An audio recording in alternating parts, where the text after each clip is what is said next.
Welcome, my friends. Today, we will talk about managing for ethical conduct.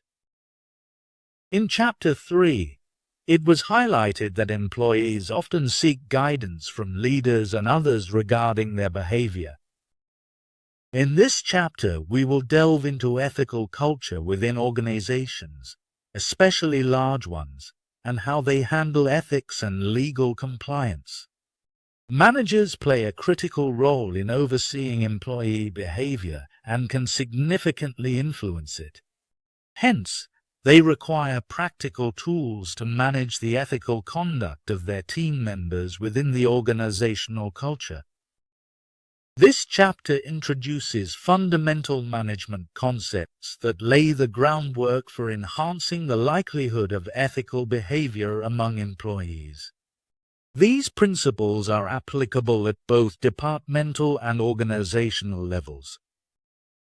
The chapter concludes each section with actionable insights for managers. The recommendations are based on three core assumptions. Managers aspire to be ethical, desire ethical behavior from their subordinates, and possess insights into the unique ethical demands of their roles. In business, ethics refers to behavior, particularly in situations where individuals face dilemmas between conflicting values. Common ethical questions include hiring decisions, accepting gifts, and responding to unethical requests from supervisors.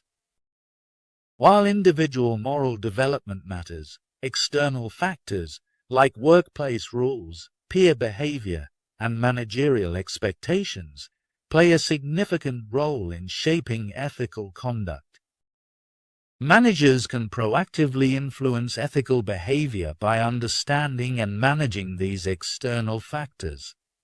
Viewing ethics solely as a character trait leads to ineffective solutions, like simply removing bad apples, without addressing the broader work environment that permits unethical behavior. For practical application, managers should focus on specific, concrete expectations for ethical behavior rather than vague principles. They should communicate the reasons behind these expectations and create a supportive work environment that encourages ethical conduct. Managers must model the behavior they wish to see, as employees are more influenced by actions than words. Following up on ethical goals is crucial to ensure they are being met. To understand workplace ethics, it's essential to recognize that people adapt their behavior based on context, leading to what are called multiple ethical selves. From childhood, individuals learn different behavioral expectations for various settings, such as being loud at play but reverent in religious spaces. This context-dependent behavior continues into adulthood, where individuals may act aggressively in business but gently at home. The chapter uses Kenneth Lay, former Enron chairman, as an example of multiple ethical selves.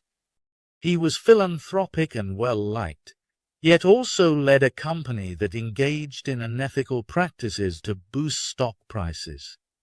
His complexity illustrates that ethical behavior isn't always consistent across different areas of life. Another example is Dennis Levine, an insider trader who separated his family values from his unethical office behavior. For managers, it's crucial to assess the organizational environment and promote a culture that supports ethical behavior.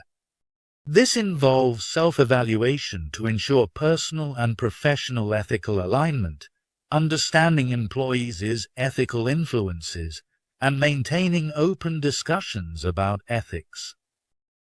By fostering an environment of integrity, managers can help unify the multiple ethical selves of their employees, encouraging consistency in ethical behavior across contexts.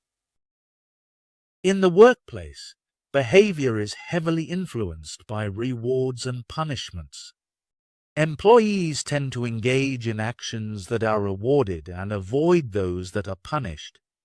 Managers implement performance management systems that signal what behaviors are valued, and employees often seek clues about these expectations, especially when they are ambiguous. Goal setting, combined with rewards, can motivate employees to achieve targets. However, intense focus on meeting task goals can lead to unethical behavior if ethical considerations are overlooked.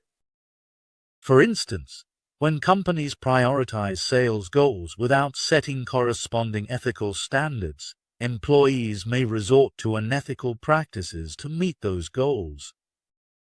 An example illustrates this. In an electronics store, salespeople are incentivized to sell higher price models, which could lead them to exaggerate features or mislead customers. This scenario highlights the importance of not only setting goals but also emphasizing the ethical means of achieving them. Managers should communicate that they care about how goals are met, not just whether they are met, to prevent unethical behavior from becoming the norm. Statements like, "I don't care how you do it, just get it done," can inadvertently endorse unethical practices, necessitating a focus on both means and ends in performance management. Okay. Practical advice for managers for reward systems, goals, rewards, and discipline. 1. Understand the impact of rewards. People tend to repeat behaviors that are rewarded, even if the rewards are not explicitly stated. Managers should consider how their motivational plans might encourage unintended behaviors. By putting themselves in employees' shoes, they can better anticipate how rewards might influence attitudes and actions. Open communication with staff can help managers identify these dynamics. 2. Set thoughtful goals. When establishing goals, it's crucial to combine specific, challenging, and achievable targets with appropriate rewards. Managers should consider the potential behavioral outcomes of these goals and whether they include ethical conduct alongside performance metrics. 3. Focus on ethical expectations. Setting high expectations for ethical behavior can create an ethical Pygmalion effect, where employees strive to meet these standards. By emphasizing ethical conduct and how goals are achieved, rather than just the outcomes, managers can foster a culture of integrity and accountability. This approach encourages employees to prioritize doing what's right while pursuing their objectives. Okay, now recognize the power of indirect rewards and punishments. Workers are influenced by observing the rewards and punishments of others, not just their own experiences. This concept, rooted in social learning theory, suggests that if employees see colleagues rewarded for unethical behavior, they may mimic those actions. Conversely, witnessing punishment for misconduct can deter such behavior. The 1991 tailhook scandal illustrates this dynamic. The Navy's inaction regarding sexual harassment during the Tailhook Association's convention suggested that such behavior was tolerated. Despite some initial accountability, the long-term consequences were minimal, leading to a perception that misconduct could go unpunished. This environment discouraged reporting and reinforced unethical behavior. Managers must be aware of the messages they send through their actions regarding discipline and rewards. If unethical behavior is ignored or rewarded, it encourages further misconduct. Conversely, consistent and fair punishment for infractions can foster a culture of integrity. While it's challenging to reward routine ethical behavior, organizations should aim to recognize extraordinary ethical actions, Long-term, integrity should be a criterion in performance evaluations, emphasizing its importance alongside financial success. Discipline is essential in maintaining ethical standards. Fairly administered punishment can lead to positive outcomes and deter misconduct. Managers should ensure that disciplinary actions are perceived as just and consistent to maintain trust and morale among employees. The indirect effects of punishment are significant. When employees see unethical behavior punished, it reinforces the notion that integrity is valued. Managers must communicate that all rule violators will face consequences, ensuring that ethical standards are upheld and promoting a just workplace culture. Okay. Practical advice for managers. Discipline. Tom Watson learned the importance of swift and severe discipline for breaches of integrity. Employees remember how management handles incidents, which can influence their future behavior. For instance, when an IBM employee was publicly humiliated for stealing engineering drawings, he felt unfairly treated compared to others, leading to anger towards both the punisher and the organization. Adults can distinguish between fair and unfair punishment. Consistent enforcement of rules leads employees to expect appropriate consequences for their actions. When discipline is administered fairly, it typically results in improved behavior and greater productivity from the employee. Moreover, it's crucial to consider the observers of disciplinary actions. When rule violations are not met with appropriate consequences, it sends a message about management's response to future breaches. A just organization disciplines violations consistently and does not punish those who act ethically. Employees expect fair treatment from managers and feel morally outraged when they perceive a failure to uphold these standards. People follow group norms. The phrase, "everyone's doing it," often serves as a justification for unethical behavior. Individuals are more inclined to engage in misconduct when they believe their peers are doing the same, whether it's cheating, inflating expense reports, or insider trading. This social consensus can diminish ethical awareness, as people may not recognize certain actions as problematic if they see others participating without consequence. Rationalizing unethical behavior becomes easier in a group setting. For instance, an employee might justify inflating expense reports by pointing to the norm established by colleagues. If management implicitly supports such behaviors, it reinforces the idea that bending the rules is acceptable. To combat this, managers should clearly define and enforce rules, adjusting policies to allow reasonable reimbursements instead of letting abuses occur. Group pressure can also compel individuals to conform to unethical behavior. Those who hesitate to participate may fear being ostracized or labeled as overly ethical. This dynamic can lead even rule-abiding employees to remain silent in group settings, prioritizing acceptance over integrity. For managers, recognizing the influence of group norms is crucial. These informal standards may not align with formal rules, and new employees often learn quickly what is expected within the group. If group norms support unethical behavior, it can be challenging to change. Identifying informal leaders within the group and influencing them can help shift these norms. Additionally, understanding the reward system is key, as rewards often drive the establishment of group norms. An illustrative case is that of a manufacturing group that consistently punches in and out for each other, resulting in overpayment for hours not worked. While productivity is high, This practice is ethically problematic and has been overlooked by management. Addressing it requires a careful balance.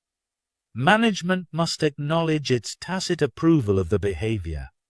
Changing the reward system, such as implementing a fixed salary rather than hourly pay, could incentivize completing tasks over merely clocking hours. Engaging the informal leader in the solution process can also foster a sense of fairness and accountability among group members. Roles significantly guide behavior in ethical dilemmas, often reducing an individual's sense of personal responsibility. This phenomenon, known as de-individuation, shifts focus from individual accountability to role expectations. While this can lead to positive behavior, it also poses risks when role requirements involve unethical actions such as aggression in police work. For instance, loyalty among police officers can lead to complicity in unethical behavior, as seen in a scenario where detectives chose to protect a colleague involved in stealing heroin to help his dying mother. Their decision reflected the strong loyalty inherent in their roles, complicating their moral judgment. The Zimbardo prison experiment further illustrates the power of roles. In this study, participants assigned as guards quickly adopted abusive behaviors, while prisoners exhibited signs of distress. The rapid internalization of roles blurred the lines between role play and reality, showcasing how normal individuals can act cruelly when placed in certain roles. These insights extend to workplace dynamics, where employees often enter organizations ready to fulfill specific roles, sometimes at the expense of their personal values. Professionals, such as doctors and accountants, may prioritize organizational expectations over ethical standards, leading to complicity in unethical practices, as highlighted by the Johns Manville case regarding asbestos exposure. Conflicting roles can lead to ethical dilemmas. For example, nurses may face pressure to prioritize physicians' orders over patient advocacy, potentially resulting in dishonest reporting. Managers should recognize these conflicts and work to minimize them by redesigning roles to reduce pressure on employees. Conversely, roles can also promote ethical behavior. For example, when whistleblowing is framed as a role responsibility, employees are more likely to report misconduct. Establishing clear expectations through honor codes can make reporting a duty rather than a choice, encouraging ethical behavior. Managers must understand that roles influence behavior significantly. They should analyze the roles within their organization to assess their ethical implications. Identifying potential role conflicts, such as those between professional standards and organizational demands, can help managers anticipate ethical challenges. If possible, roles should be redesigned to minimize conflicts, ensuring that ethical behavior is supported and encouraged.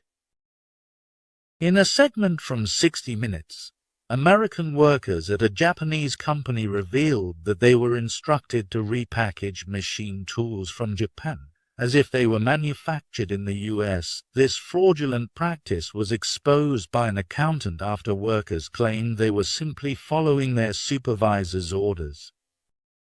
This scenario illustrates a broader issue of obedience to authority within organizations, where individuals often relinquish autonomy and comply with directives, even when they conflict with personal ethics. The research references the famous Milgram experiments, where participants were willing to administer what they believed were painful electric shocks to others under the instruction of an authority figure. Despite their discomfort, a significant majority obeyed, demonstrating the powerful influence of authority on behavior.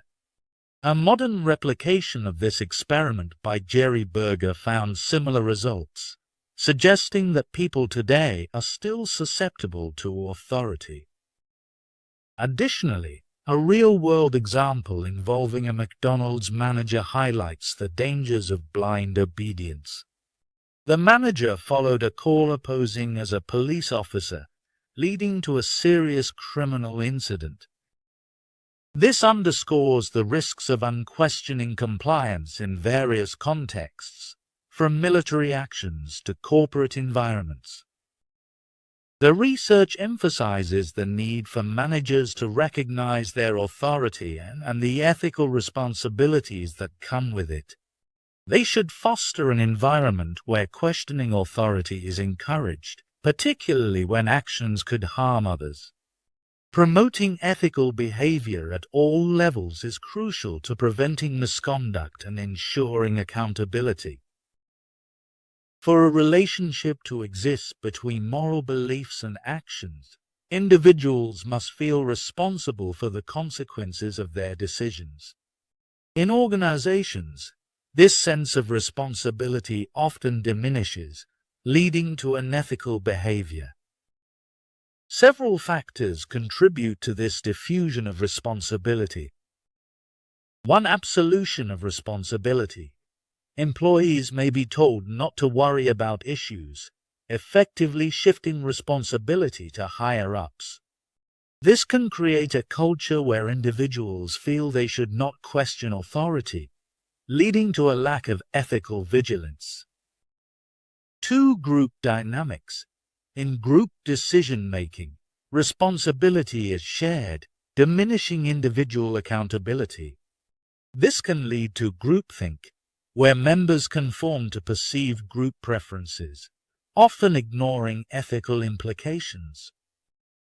3. Division of responsibility.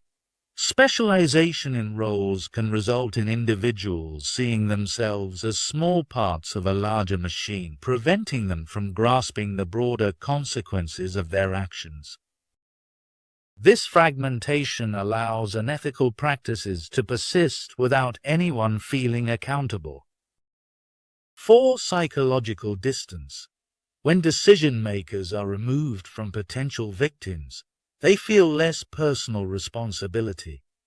Research shows that proximity to victims increases empathy and reduces compliance with harmful orders. To combat these issues, organizations should foster an environment where individuals are encouraged to take personal responsibility for their actions. This includes ensuring open communication about ethical concerns, promoting diverse viewpoints in decision-making, and minimizing psychological distance from the impacts of decisions. In the last slide we have is practical advice for managers. To promote ethical behavior, managers should emphasize personal responsibility among employees. Here are key strategies. 1. Clarify responsibilities. Clearly define the responsibilities associated with each position and hold individuals accountable for their actions. 2. Engage with ethical concerns. When employees raise ethical issues, maintain their involvement in the process rather than shifting responsibility elsewhere. Keep them informed about the progress and outcomes. 3. Group accountability. Ensure every group member understands they are personally responsible for group decisions. Encourage minority reports and appoint devil's advocates to challenge group assumptions. 4. Organizational design. Assess how work is divided. Avoid creating a structure that obscures relevant information and makes employees feel like mere cogs in a machine. Promote information sharing across departments. 5. Reduce hierarchical barriers. Streamlining organizational levels can facilitate lateral communication and make it harder for employees to rationalize away responsibility. Personal visits to remote locations can also enhance awareness and accountability for the impact of decisions on individuals. Thank you for watching. If you liked this video, please like and subscribe to channel.